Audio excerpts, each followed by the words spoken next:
Renee Rongen is our keynote speaker for today. As you will quickly notice, Renee Rongen is much more than a speaker. She is an experience. Her energy contagious, her stories are priceless, and her passion for living life is full throttle, and it can sometimes get her in trouble.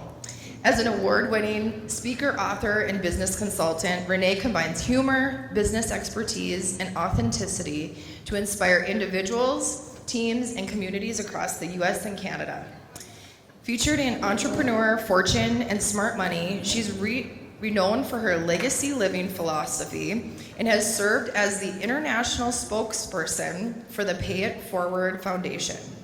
Renee is the founder of the nonprofit The Ultimate Pajama Party, and she's donated over 1 million pairs of pajamas to shelters and safe houses worldwide.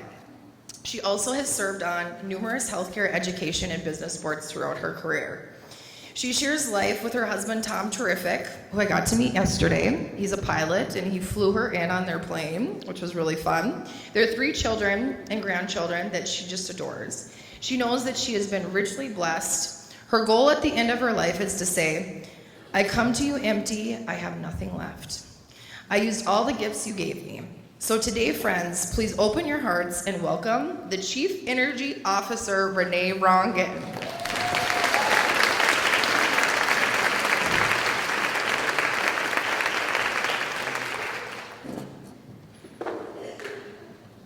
Who doesn't bring their bank book, like right on stage? No, I have my phone in here so that I can keep track of time so we don't stay till like 4 o'clock. Well, this bank, you know what? While I'm here, guess what was the first lesson I learned? I've been an entrepreneur for 30-some crazy years. And the first lesson I learned, and you guys are in a small town where it's all about relationships. I mean, your town is way bigger than my town. Mine is 700 people. But I'd lived all over the world, and I came back to the region where I grew up, and I went to go, I was doing consulting for companies all over that I used to work for. And the first lesson I learned is, I went to the bank where I grew up, where my dad was on the board for 20 plus years, and I went in and I had such a huge project I was working on. I don't know, I think for me it was like a $150,000 project, which, you know, for our little area, like 8,000 friendly people. And I went to the bank, a guy that I've known my whole damn life, and I went up and he was the vice president, and I showed him my business plan, my cash flow. I had so much business, I had to hire outside vendors to help me, contractors to help me with the project. And you know what he did? He said, oh, how much do you need? And I told him I'm gonna need $35,000 for payroll. I need it for 3 months until I get caught up. And he looked at me. I've known this guy my whole life. My husband owns a company, his own company, which I'm sure they borrowed lots of money. And he looked at me and he said, now can you get Tom, my husband, or my dad to come and co-sign for me?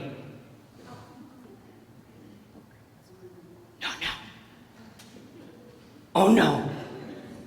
So I remember taking my little business plan, because he called it a little business plan. Like, I wrote business plans and strategic marketing for a living. That's what I did. Let's take my little business plan and all my money I got in here.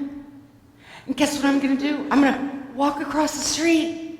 See that bank over there I've never done business with? That's where I'm going. And I walked across the street, and a guy that I've met 2 other times before, I said, hey, Percy. I said, here's the deal. He goes, oh my gosh, welcome back. I hear you're here. What can we do for you? I said, you know what? You could loan me $35,000. I need it to make payroll for 4 months. He goes, no problem.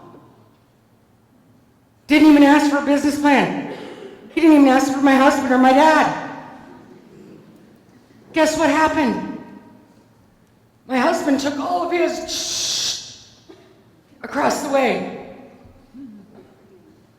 Isn't that something, how this talks? And that we get to make these decisions, and we get to make them on our own.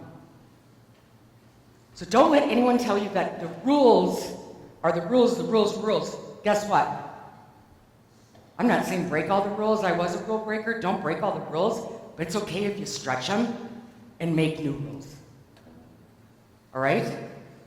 Okay, this is my favorite. I'm going to talk about like lessons learned. That's one right there. And I'll tell you, I still am with the same people. They have been amazing. I have referred hundreds of people to this bank. Hundreds. It's a little teeny bank. They love me and I love them. They take really good care of me and I take really good care of them. I'm really going to talk about things that I've learned along the way. And hopefully I'll make you laugh a little, maybe you'll tear up. I'm not really positive. I never know what's going to come out of my mouth. I always pray about it and say, I've never used a note. So I say, God, give me the words that touch one person. I don't know who that's going to be. And anyway, I started with this speaking. People said, did you always want to speak? In 4th grade, in Mrs. Kroll's class, I got in trouble for talking. Shocker. And I remember she said, what you need to do is you need to write a paper and you need to speak for 5 minutes. Remember, I was such a smart aleck. I said, only 5 minutes? And I knew it. From that day on, I knew that I was given words. Like, I'm really passionate about words. I'm curious about words. And ever since, I've used my voice. And I've watched as all of these panels, like, you guys are amazing. You have so much going on here. So much going on. Like, I love this. Like, I just told you, I said, I could go, because my daughter lives in Watford. I said, if one of you real estate agents could find me just a little piece of land, like in between, I could put a tiny house, so I could have my like city life in Dickinson, and then go see my grandbabies, but be far enough away that I can't be on call 24/7, okay? So I'm going to talk about choosing today, choice. Every single day, I've learned, we get to choose and have a do-over. If we don't like yesterday, I get a choice how I'm going to show up today. How many of you believe that? I get a choice how I'm going to show up. I've learned about like showing up with attitude is like, you know, that with a positive attitude. And I used to laugh about that. Oh, that's so soft and blah, blah, blah. But it's not. It changes you. I'm married to a guy, we call him Tom Terrific with a capital T. You'll soon learn why. I've been married to him for 37 years of bliss. Not all, but close. Now, before I got married, I want to tell you, I went to Crookston High School, then I went to St. Ben's in Collegeville, and then I moved to LA after that. Or before that, I went to school for 2 years in Salzburg, Austria, and then I moved to LA for 8 years. And my husband went to NDSU, and we didn't really date too much. A little before I left, but we always kept in touch, and I told him, like 8 years before, I said, I'm gonna marry you someday, but it's not gonna be for a long time. I gotta get a few bugs out of my system. I got some things I gotta go live a little. So he went to Australia, I went to LA, and we did that thing. And then I moved back to Minneapolis, and then he had moved to a minimum maintenance road in Jamestown. And so then I traveled between Minneapolis and LA, and he proposed, and I said yes, and I said that I would move to Jamestown, to the minimum maintenance road house. So I kind of feel like that newbie, like some of you new people, I felt like I went to a whole different land.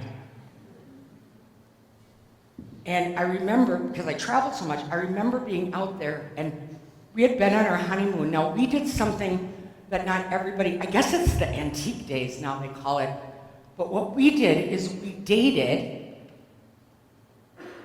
and then we got married, and then we moved in. Okay, it's very antique. I don't know if you hear about that anymore. But in the antique days, that's what we did. And So we went on our honeymoon, came back, and we lived in this little farmhouse. It was an old, old farmhouse out in the country, minimum maintenance road. And it's like where the bathroom, is like right in the kitchen. You know what I'm talking about? How many of those, anybody live in one of those farmhouses before you redid it? Like, what is with that? Like, you're going to the bathroom, you can multitask, make coffee, maybe an omelet.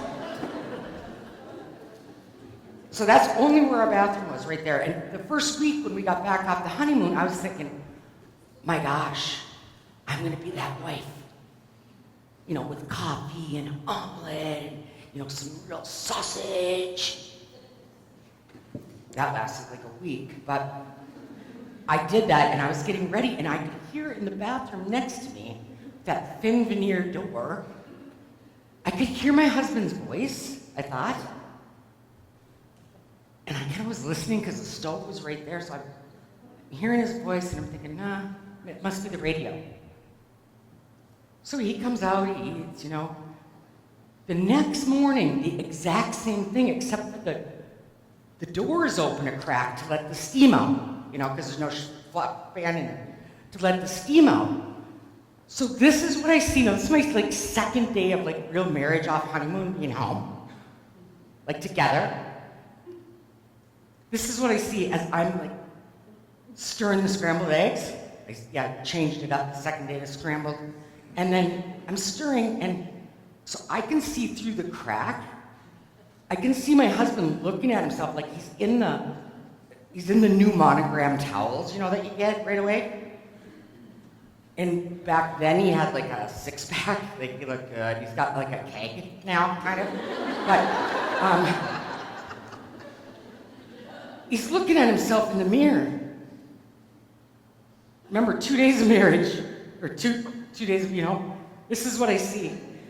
Got the towel around him. He's clearing a spot of steam off to see himself.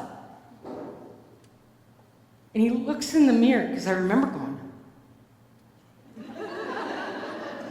And this is what I hear him say. Hey, you! He's talking to himself. This should be concerning. Hey, you! It's gonna be a Tom Terrific day with a capital T.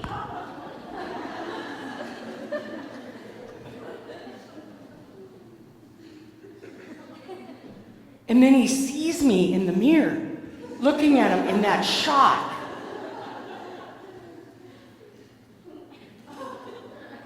And he does one of these.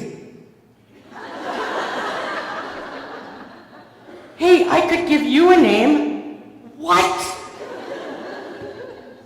I go, what are you doing? I goes, hey, I'm showing up. This is how my dad woke me up every day. It's gonna be a Tom Terrific day with a capital T. I said, well, now you're married. Your dad's now with us. Is that gonna continue? I think it should. I go, that's weird. He goes, it makes a difference how you start your day, Renee. It really does. And I'm thinking, 1-800 annulment? I mean, this is weird. Fast forward, we have 3 kids. My husband, because of hormones, now I get up at 4, but he used to be the one up at 4. He'd be the one that gets him up, just cheery as I'll get out. Come on, Alex, it's gonna be an awesome Alex day, wake up. Oh, Dad. Come on, Bitsy, it's gonna be a beautiful Bitsy day, Dad. Come on, Grace, it's gonna be a grateful Grace day, Dad. It's gonna be a marvelous Marta day, Dad.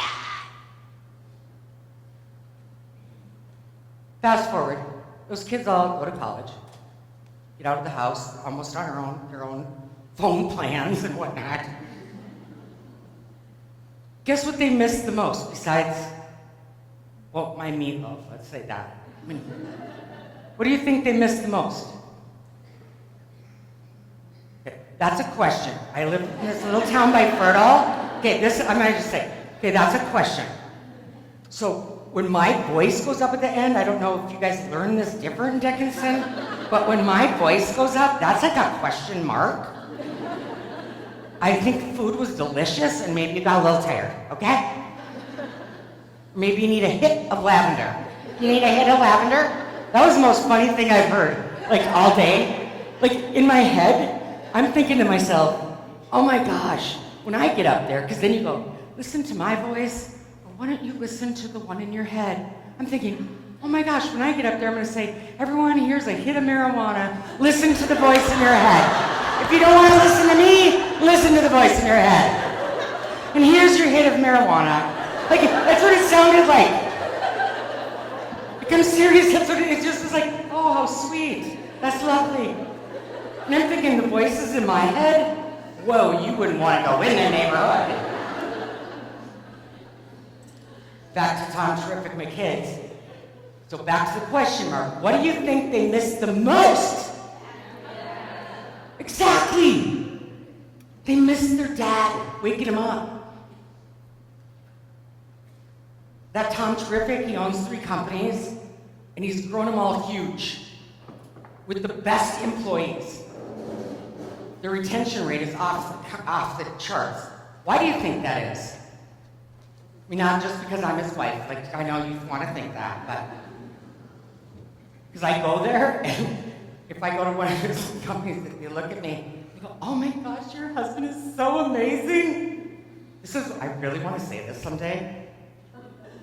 Why don't you try to live with him? I so want to say that. Point being, he's the same at work as he is at home. He chooses his attitude every single morning, and he has taught me, it has taken 37 years, I'm not gonna lie. I'm a real slow learner. But before, I never really was conscious of it. Now I, take my shower, spend time on my makeup, we spend all this time getting ready, doing our hair, everything. And then sometimes you go in and you get the perfect outfit. For me, it's like black, black, black, black on black. Okay, and pink, don't forget to get your girls checked, okay? It's that one. But for me, it's like, okay, I'm really gonna choose this up here, like I do my clothes. I'm gonna choose how I'm gonna show up, just like I choose my clothes. No, it's yellow up here, because that's a little happier than the black. But I choose how I'm gonna show up. Am I gonna show up? And my friends tease me, they're like, oh my gosh, you're like the kid with the rose-colored glasses on. Well, wouldn't you rather have rose-colored glasses on than be a Debbie Downer? Like all those people, joy suckers. Does anybody have one in their life? Anybody know a joy sucker? Anybody? Is anybody a joy sucker? Are you, Vicky? Oh, that's nice. Well, you must be fun. Oh my God. Remind me to hang around you more, okay? I need a little more Vicky in my life. I do love your honesty, though. If you're one, or if you're, like, who's sitting next to one? Just point to them. They won't see.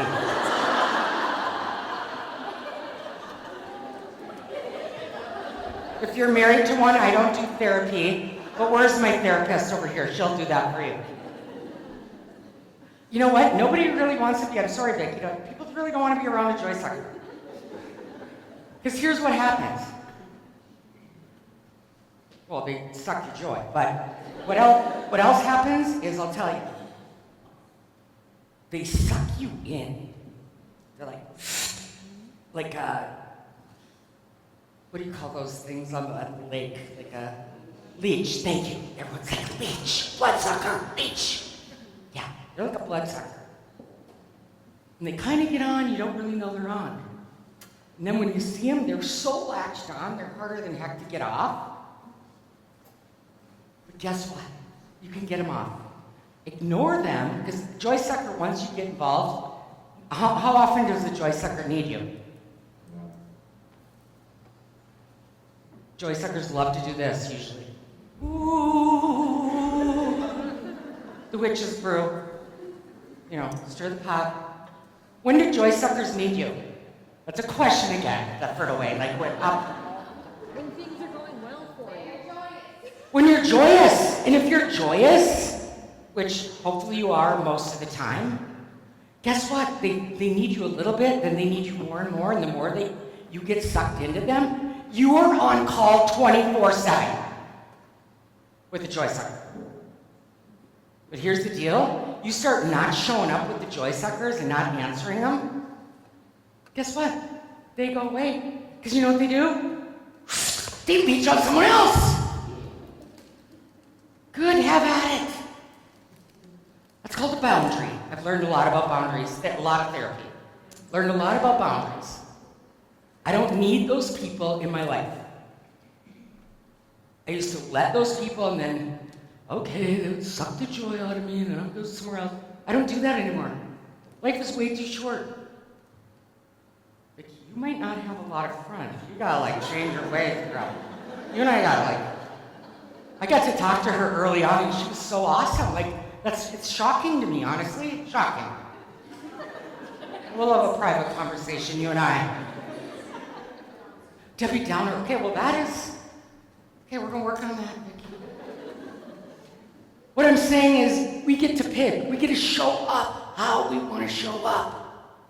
And if you don't like how you showed up today, guess what? You get a do-over tomorrow. Or the next minute. I hear a lot of you talking about being present. Oh my gosh, like that was kind of the theme when you were talking, where is my heart attack gal? Where's she? Oh, hi, honey. Hi, I'm Renee. You did a great job sharing your story, hon.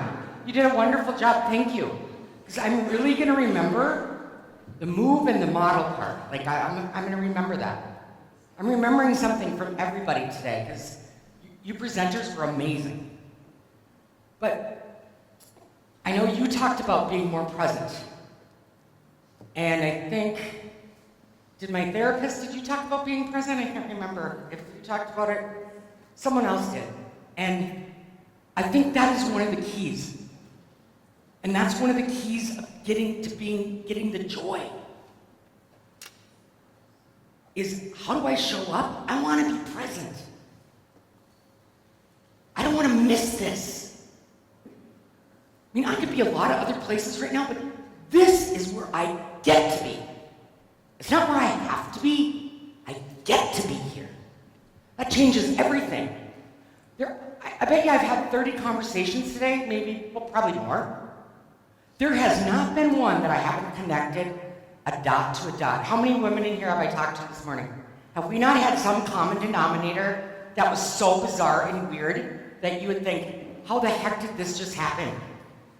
This is so important, ladies, to be connectors.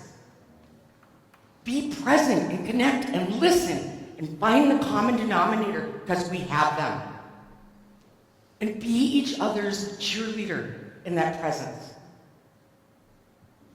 Secret, I'm just gonna let you ladies know, this really chaps my hiney, is when I hear women against women, against women. And this happens all the time.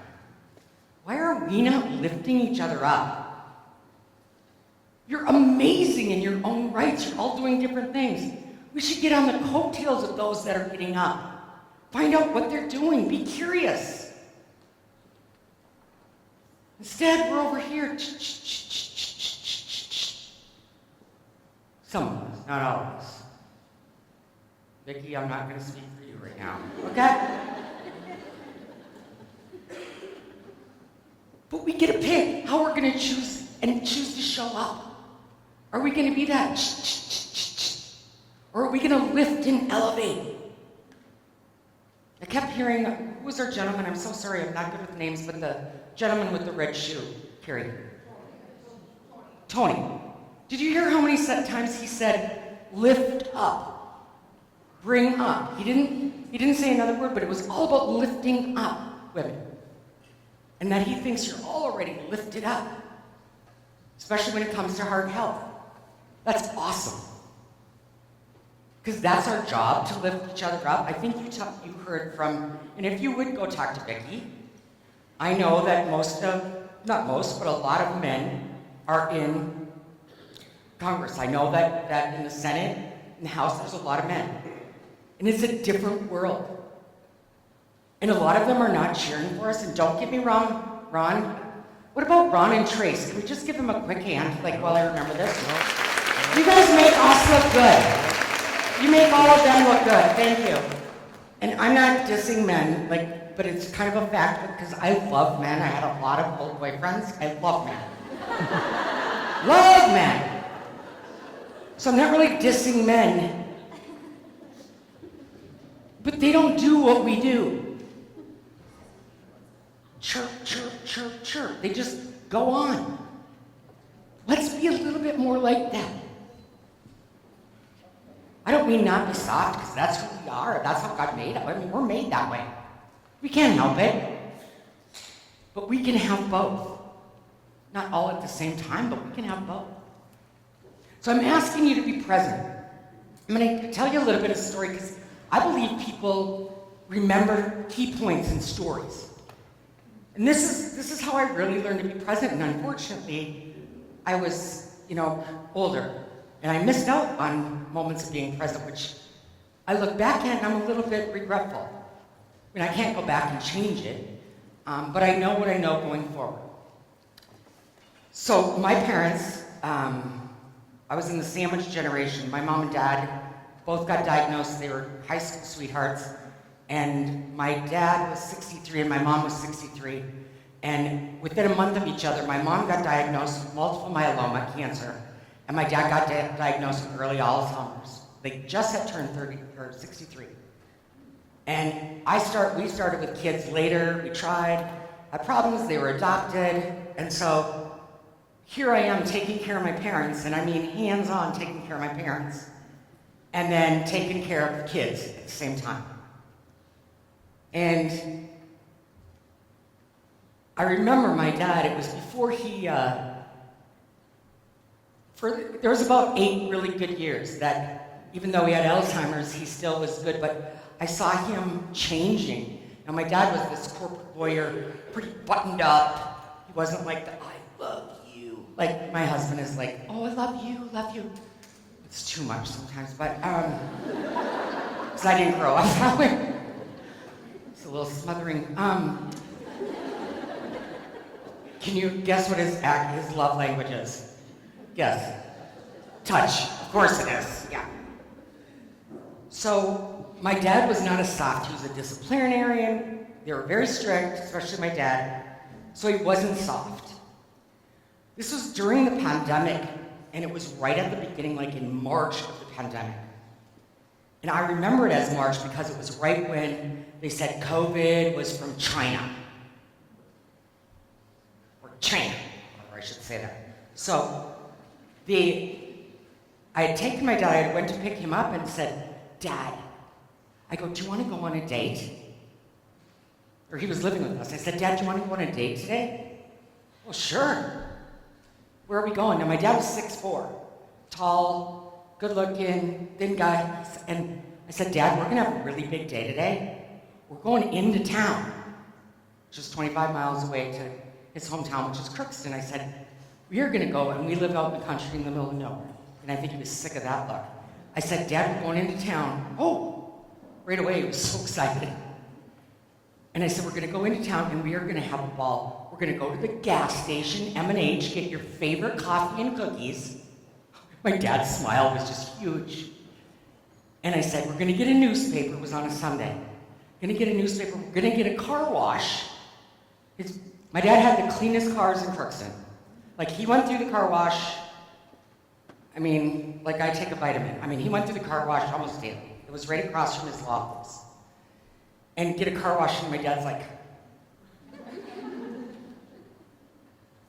And I said, and then we're going to go to Grand Forks and go to Menards. It's going to be a big day. And my dad's like this. Bravo. So not my dad. This is my new dad. I learned to embrace and be present, embrace him with wherever he was. Well, so we get in the car, we're driving, and I'm talking to my dad because I was curious about, like, how much does he remember? How much does he retain? And so we're having this dialogue in the car, and he's living with us. My mom was not living with us at the time. She was, had other care. And so we get to the gas station, and I remember getting out to put gas in. Now, my dad was like the dad that got out, he paid for it, he put the gas in. So my dad's getting out, and he has the gas handle, and I remember him pulling it all the way over and going up to the front of the car and trying to open the hood to put it in. I said, "Hey, Dad." I said, "Guess what? I'll do this. I'll get the cookies and your favorite coffee." I said, "And I'm gonna pay for it." It's like, oh, my dad goes, "You're gonna pay for it?" My dad looks at me and goes, "Well, that's a first." Like I'm a grown-ass woman. I said, "Yeah, right, Dad." And I came out and I had the cookies and I had the paper and I had the coffee, and then I get in line. It's this beautiful, like, March day. Remember, it was March that everything shut down. And right across the top on the headlines it said, COVID, Chinese disease or something. And I'm always trying to figure out, can my dad still read? He was an avid reader. So now we're in line, and there's all these cars, like 4 cars in front of us, to get into the car wash. And my dad kept, like, grabbing the wheel going, "Go ahead." I said, "Dad, we're in line. Just have your cookie, have your coffee. We're in line. I can't, well, just step on it." I said, "Dad, I don't think that'd be a good idea. Like, I'd end up on the front paper, like, you know, front page." And I'm trying to distract him. I said, "Dad, what does the paper say?" Whoa. Whoa. Whoa. So what, Dad? Coronavirus. Chinese virus. Corona. Hey. Corona, isn't that the jug you used to drink from? I've been in recovery for years. I go, "Yeah?" He goes, "Whoa. Thank God you still don't drink that. You get a bad virus." Yeah, Dad, I would get a virus, all right. A little more than a virus. Well, we get into the car wash. Finally, it seemed like it took forever. My dad, who had went through car washes, probably thousands of them in his life. And of course, I got the full wash with the undercarriage. You know what I'm talking about. You want the $14.99 undercarriage? So I'm driving in very slow, so it gets the undercarriage. And I can hear this. And my dad is flipping out. He's like, "Where's that coming from?" And he's looking around, and I said, "Dad, going through a car wash, and underneath it's cleaning the car." "I would like to see that." I said, "Well, you can't get out. Like, you gotta stay in here. Trust me, it's underneath the car." As you're driving. And my dad would always, he didn't drive anymore, but he would tell you what any sign said. If he saw it, he'd just blurt it out. So I'm kind of looking out the side to see, are we past the undercarriage so I can go ahead? I'm looking, and I hear this super loud, my dad saying, "John! Green!" I drive ahead, and of course I'm so nervous because he's screaming. And he goes, "Stop! Red! Reverse!" So I get back, I finally get on the thing, he goes, "What are we doing here again?" I said, "Dad, we're getting our car washed." "What happened to the old way, the old-fashioned way of just a hose and a rag?" So, well, they've updated that a little bit, Dad. And so then it starts. My dad is looking out the window. And so it comes to the back of us, and then it's coming forward. And my dad looks at me, and he starts laughing like an 8-year-old or 7-year-old. And I've never seen the side of my dad in my life. And my dad's going like this with the window. So every time it would come by, it would come at me from his side. So my face is soaking. I'm all soaking. And I'm thinking, I was like, Dad, close the window. Why? I go, because I'm getting wet. And it was the lawyer came out to me and he goes, and your point is? I said, Dad, I'm getting wet. And then I really just sat in it and I felt this water coming down my face. I just felt it. And I looked at my dad and he's giggling like this little boy. I'd never seen this side of my dad. And it was so stinking fun. I just sat there thinking, this is a moment in time. I'm never going to get back this moment, ever. It's never going to happen again. And then right when I'm thinking that, all of a sudden, the suds, they come out there like light blue, light pink, white, yellow, all the colors. And they're coming at me, like, my dad is like this, and I remember him sitting back in the car. And he's like, oh, isn't that beautiful? He goes, looks like a gumball machine. It does.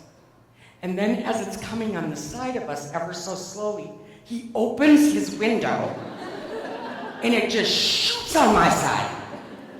Not only does he do that, he's like out of his seatbelt and he's climbing out, and my dad's super agile. He was in great shape. You'd never know he was sick. He had his hands out the window like this and he cupped them and he's laughing so hard. And he turns around. I said, Dad, shut your window, please. I mean, because it's really getting on the inside, like every color inside. And he goes, huh? I said, Dad, please shut the window. And he turns around and he goes, I had suds all over me, all over the inside of my car. And my dad is laughing. And I start laughing, like the kind of laugh that you can't stop laughing. So we're both laughing, and then I'm putting it on him, so we both have like all this, it looks like shaving cream, and it really, like if someone would have smoked that marijuana and took that hit, it looked like, that's what it looked like. All over, and I said, Dad, look at you. And he looks in the mirror and he goes, beauty. Now he called my mom beauty. He didn't call anyone else. He looked at me and he goes, beauty. Isn't this fun? I said, yeah, Dad, it really is. And then I hear, drive! So it's time to go ahead to the blower section. The kind that whisks you up into the air, like. So I keep driving, and I stop, and the thing is like just blowing and shaking, and I look over my dad's cheeks, and he's just giggling, and all of a sudden my dad grabs me. He grabs my hand and he said, beauty. I said, yeah, Dad. He said, don't you just wish we could stay in here forever?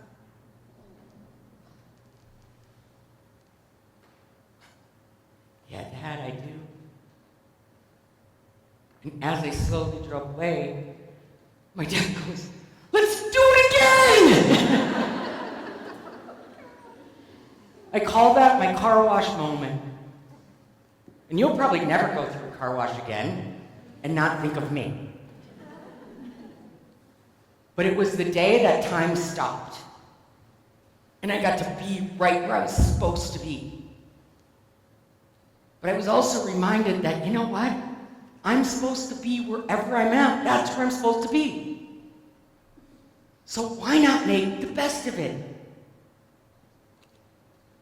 Sometimes I don't want to be where I am.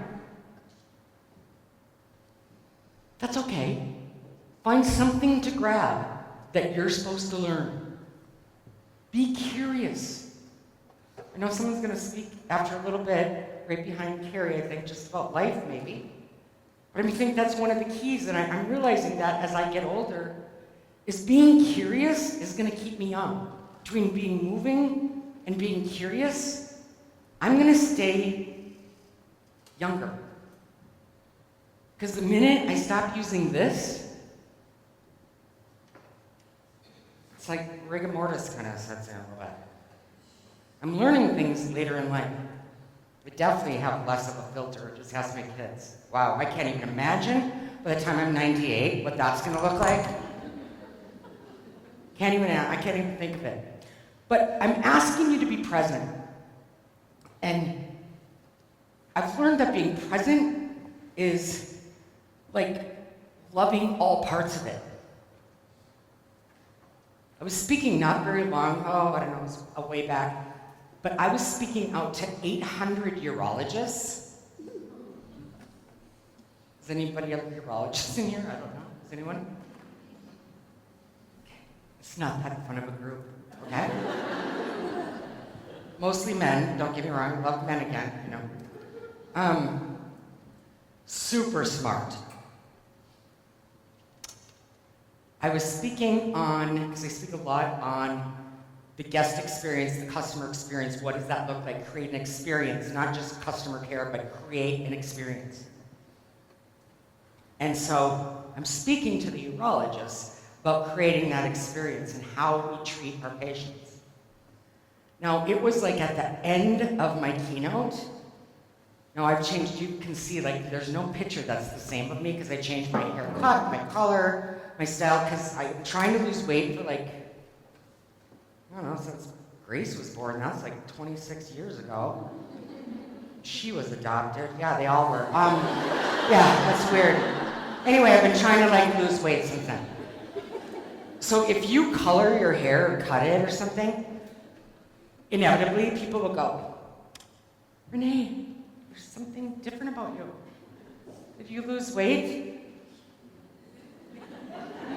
And Auburn 13 this week. Yeah, Auburn 13.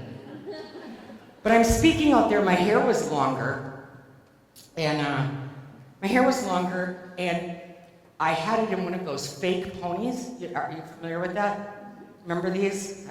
Does anybody still wear these? Anybody wear a fake pony ever? Well, I brought it. This is the color of my hair. So you can know how many colors I've had. This is not live. So this was the color. And my hair was much longer. And I had this in when I was speaking to the urologist. I don't even know if I can put it in here. So let's say it matched my hair, okay? Let's just say it probably doesn't right now, but I'm speaking to the urologist. Now I'm trying to drive my point home about that every patient is someone's mother, sister, brother, blah, blah, blah, blah, blah. And they're sitting theater style out at the Biltmore in their theater, and so they're all up like this. I cannot see. When I speak in theaters, I can only see first 2 rows because all the lights you can't see. So I'm kind of speaking to this group right here. So I'm speaking and I'm looking up. And as I'm driving my point home, I'm bending over. So they're like right down here, like the pit of the stage is right here. I'm bending over and I'm feeling like a sensation up here.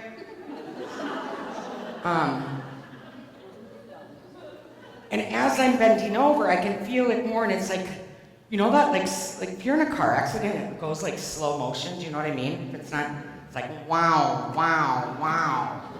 That's what this felt like, because I'm bending over, and I feel this, wow, wow, wow.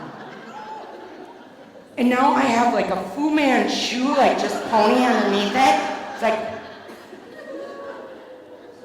so I'm standing there, and I'm watching it go up in the air. And then I'm watching just the rows like here, like they're going. And some of them are standing to see where it's gonna land. Because I don't think they know it's not real air. Like, and it landed right here. In the lap of Dr. Wong, and he was very hair challenged. And he sat there like he was paralyzed. And And I mean, what do you do at that point? So as a speaker, if you're a good speaker, you have like many conversations going through your head. It's like you've got, well, I kind of have that anyway, but you have like, you're reading the audience. I've never used a note, so you're reading the audience going, can I talk about this? Can I talk about that? And so you're trying to figure it out, and I never like had a situation that I planned like this would happen, you know? Like, how do you recover from that? But it was about the time that I thought, you know what? It is what it is. And this is damn funny in my head.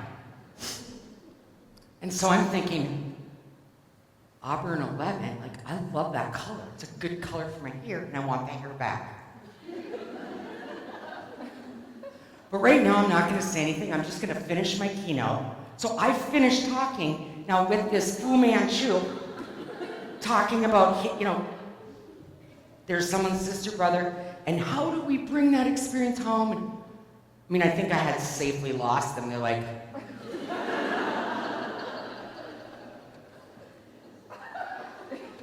and then I finish, and I remember I got this huge standing ovation. I'm like, that must be like the simple people in politics. Like, you know how that works? Like, oh, this poor girl, she lost her hair on stage.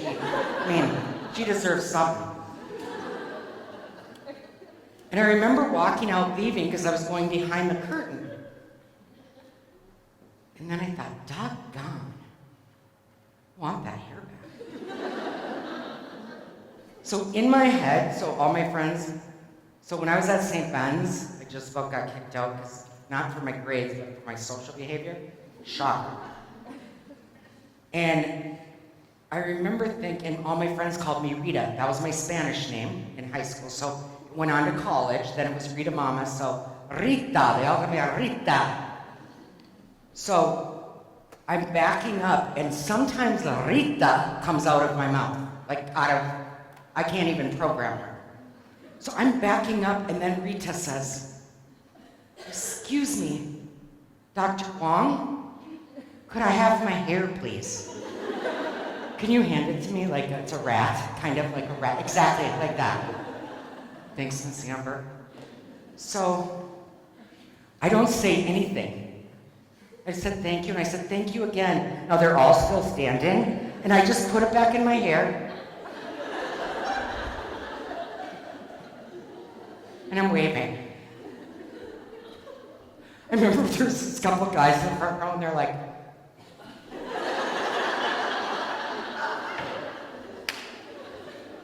I remember going behind the curtain. Now they had like tumbling mats in. I don't know if they had tumblers in for the urologist or there was something else, but there was tumbling mats in there. And I remember thinking, oh my gosh, I can't wait to tell my 103-year-old great-grandma she's gonna die laughing. And she always said, just keep them laughing, honey. Okay? It was like involuntary. I fell down on these mats and I started laughing hysterically. Because I knew I was never going to get to speak again. You are only as good as the last time in this world. You're only as good. And I thought, dang it, because I really liked my job. But I'm laughing hysterically because I'm nervous. Is there any nervous laughers? Anyone? Okay, just like a couple of you. What about any snorters? Are there any snorters like that? Any women that are snorting? Exactly. So not only am I nervous laughing, then I start that carrying on with that snorting business. And the more nervous I am, the more I'm snorting. Like,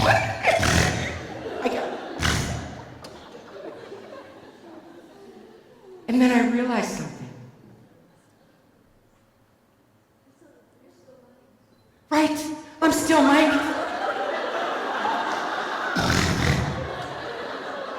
And they're not left the building yet. So now they've had a speaker that has lost her hair and is snorting like a pig behind the curtain. I am still paying for all their therapy too. I mean, you can't make this up. People go, where do you get your material? Well, it's not too hard. And I remember thinking at the time, I always wanted a really important job where you got to be like on a microphone making like big, like, you know, no, like code blue. I don't know. I wouldn't want to say that or anything, but I remember doing this and I can't even believe I did this. Like, what grown woman does this? So I thought, well, I'm going to go out with a big bang, so to speak. So, code red. Code red. Would all maintenance personnel report to the back of the auditorium, code red? We've got a wild boar in the back of the auditorium, code red. And then who doesn't do this?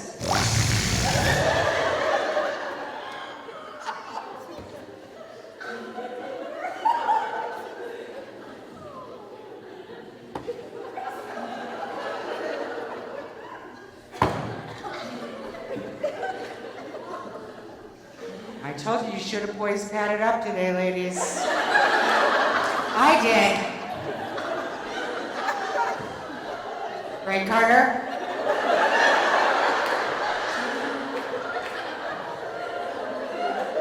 Told you we were gonna have fun, Carter.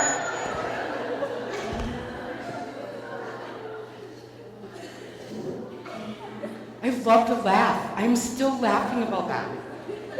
Look at you laughed about it. My kids didn't laugh. They had like died. Who's that? You're my people. So we're just gonna pass some stuff around, take a hit of it, okay? Can you get her some lavender, Shannon? A little recovery, a little lavender recovery. Gonna be okay, honey. It's okay. Did you remember? Do you remember what she showed you about the breathing? Use your belly, okay? Isn't she adorable? She might need you right now.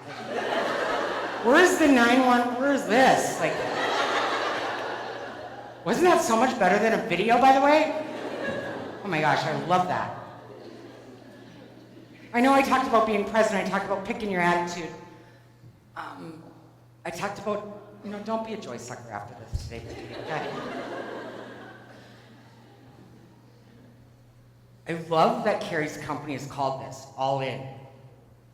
Because that's like one of my, if you're gonna do something, if you're gonna serve, go all in. If you're gonna show up, go all in. Don't do 1,000 things out here. Pick one or two. That's where your gifts are. I tell my clients, my coaching clients, I said, I want you to draw over here. I want you to draw all of the things that you're passionate about. Like you should have a list that's like crazy long. And then over here, I want you to put all the gifts that you have been so richly given. Put those over here. And then I want you to draw a line, and where they intersect, therein lies your purpose. It's not that complicated. You don't have to go to Bali and get on top of a mountain. You can just do a little exercise. It isn't that complicated. Where those two intersect lies your purpose. Going all in takes courage, takes a big C, and takes commitment. Right? I didn't used to like going all in because that was commitment, and then I'd have to show up. Now, that's different, like in our little town, fertile 700 friendly people. If you say you might bring a hot dish to the church, that means you will, okay? So, it's a little bit different there. But I learned really about going all in with my mom. We learn these life lessons that forever change us. And what I learned from my mom, so my mom had 2 transplants, 2 bone marrow transplants, and neither of them really worked too well, but she almost died during both. So I think she had cancer. She died at 77. So I think she had cancer for about 12 and a half years. And after her second transplant, she came home, and they lived just down the road from us, out in the country on a lake. And it was in July. Now, in the summer, I am in like 8% Lycra. I'm in a swimsuit constantly. And I don't really dress up, except for if I'm gonna get together. I was getting together with my disciples. I call them disciples. They're my 12 kindergarten girlfriends. We call ourselves disciples because they drink wine, okay? I don't partake anymore, but they do. Because I was Corona anyway. But I was all dressed up. I had makeup and everything on. And I remember going down. I was bringing them food. And I was bringing them food, and I label it all.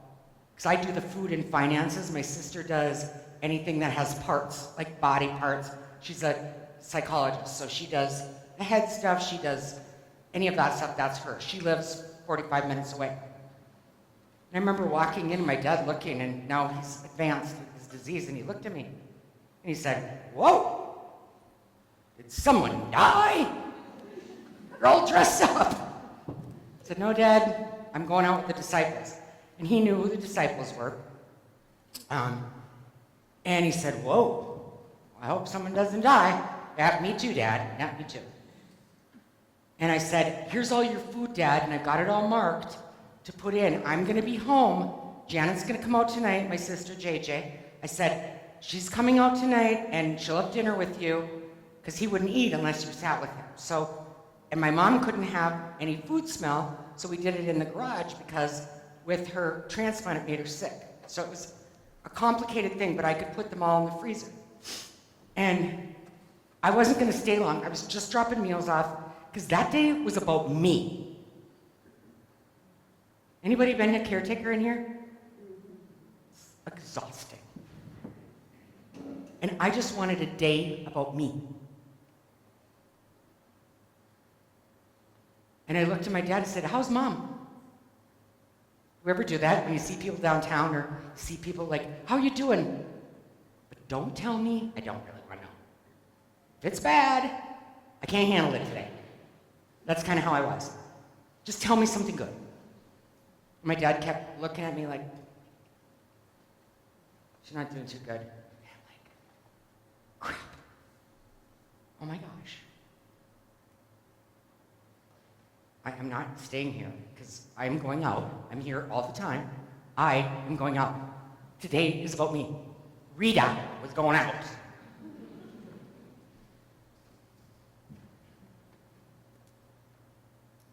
Went in to see my mom.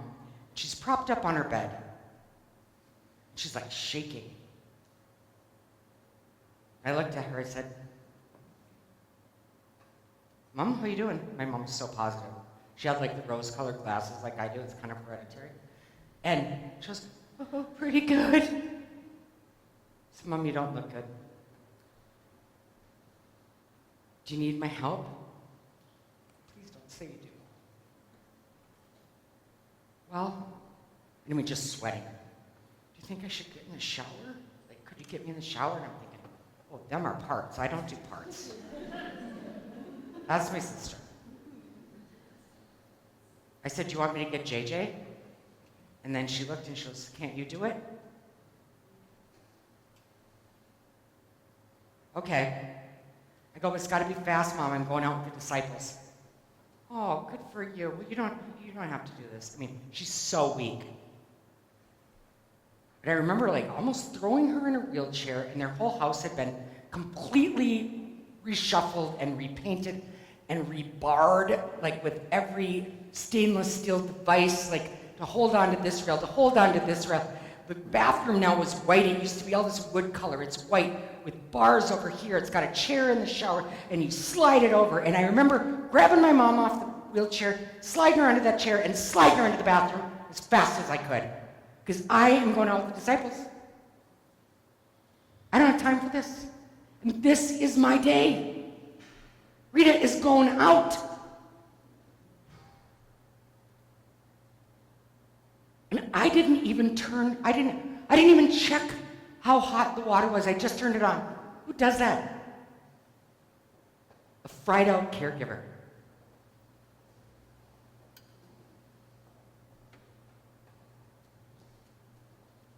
And then my mom asked me to start washing her. Well, I am not going to go in. I'm not going all the way in. I'm not going to get wet because I'm going out with the bees, you know?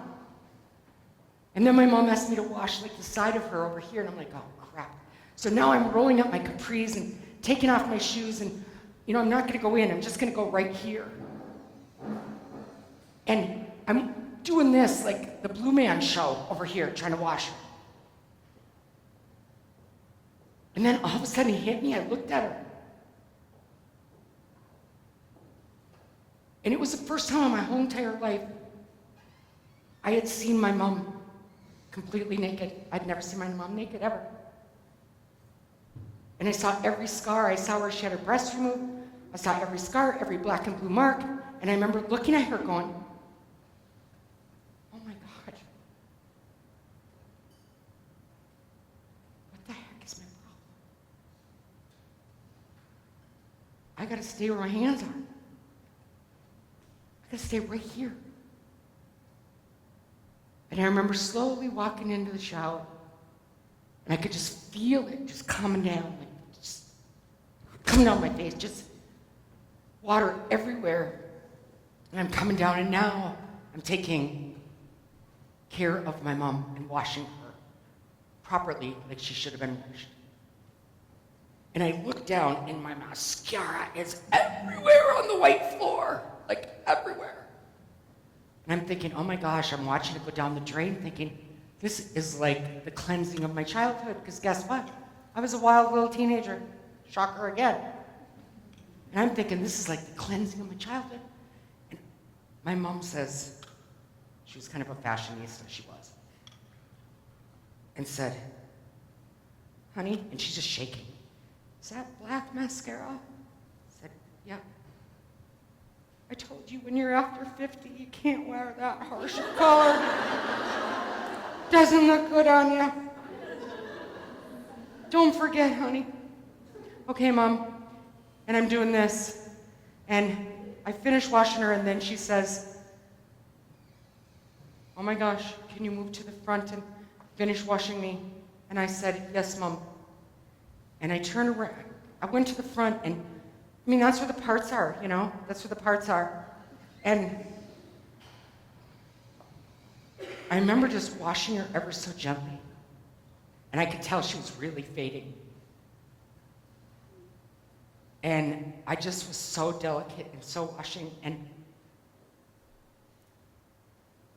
had I not went all the way in, it's like the two best moments of with my dad and my mom. Had I not went all the way in, we had a vineyard for many years.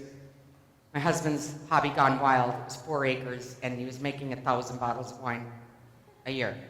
We didn't have a license, we was giving them away. It was insane. And I remember when we'd have to prune the vineyard. Has anybody pruned a vineyard? Anybody in here? You know, if you want to get the right grapes, you have to prune them right, and they've got to tilt towards the sun in just the right way, and they've got to go over the wire, and they've got to be pruned underneath. But getting to those grapes so they make the very best, I called it always milk, because that sounded healthier than wine. But in order to make the best wine or milk, you had to go under, and it was hard, even though you had long sleeves. The prickliness of the vines, it hurt, and it was messy and raw. But in order to get the very best milk, you had to go all the way in on these vines to get them to grow just perfect. And that's what it was like with my mom that day. It was like the courage and the commitment to go in. I got the very best wine with my mom. Because had I not went all the way in, can I borrow you again, huh? I'll bring you home with Tom and I. Is that all right? Lovely. But had I not went all the way in, I would have never had this moment with my mom that I get to have for me for the rest of my life. Because as weak as my mom was, she looked at me, and I'm down here, and my mom's sitting up here in the chair, and my mom's hands are just shaking. And she's looking at me, and my cheeks are bubbling. And my mom looks at me, and she said, honey, stop. Because I was talking so fast, because I was so nervous. She said, honey, stop. I don't think I have ever seen you as beautiful as you are right now.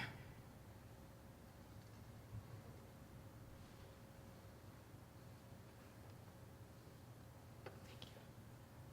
When we go all in, it's this perfect, beautiful, messy, raw, scratchy, beautiful moment. We don't always get those moments. So for the times that we don't want to do something, don't suck your own joy.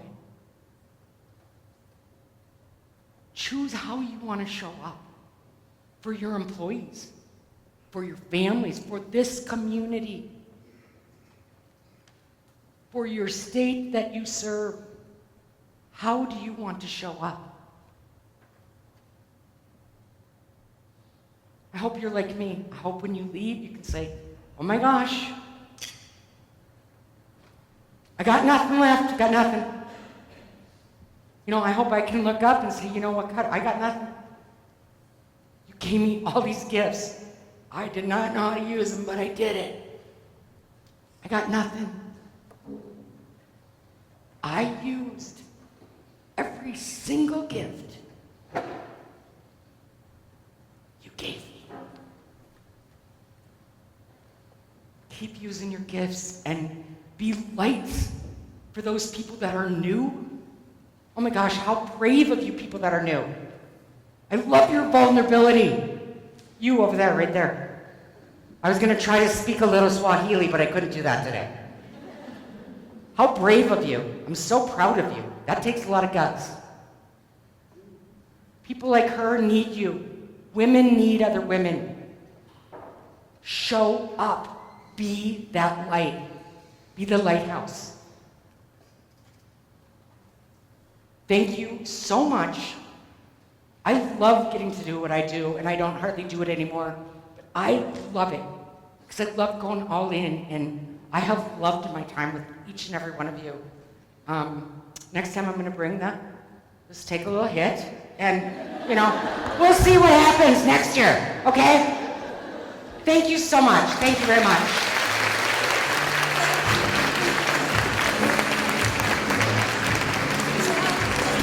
On behalf